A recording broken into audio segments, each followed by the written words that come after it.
Si vous freinez les pulsions homosexuelles de votre fils, vous risquez d'en faire un super flic maniaque, manipulateur et raciste.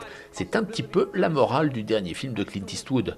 Il raconte l'histoire de Edgar Hoover, le fondateur du FBI.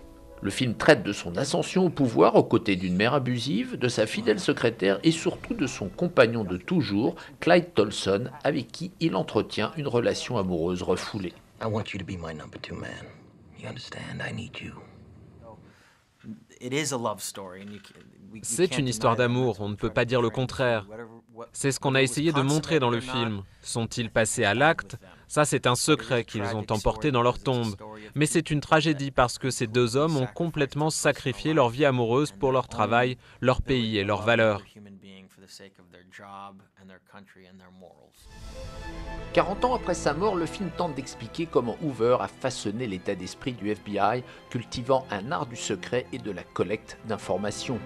En plus de 50 ans de carrière, il sera reconduit dans ses fonctions par 8 présidents, n'hésitant pas à faire l'usage du chantage pour rester au pouvoir.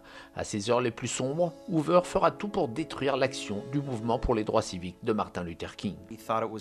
Pour lui, c'était un nouveau mouvement terroriste. Hoover était un dinosaure de la politique qui n'aurait jamais dû rester aussi longtemps au pouvoir. Mais ce film est avant tout l'histoire d'un homme frustré et privé d'amour. L'acteur fétiche de Martin Scorsese fait ici son premier film avec Clint Eastwood, un autre monstre du cinéma américain réputé pour son exigence. Ils ont une approche différente dans leur travail, mais ils ont un point commun, ils obligent les acteurs à donner le meilleur d'eux-mêmes. On retrouvera probablement ce film dans la course à l'Oscar 2012. Après 3 nominations stériles, Leonardo DiCaprio tentera d'y conquérir sa première statuette.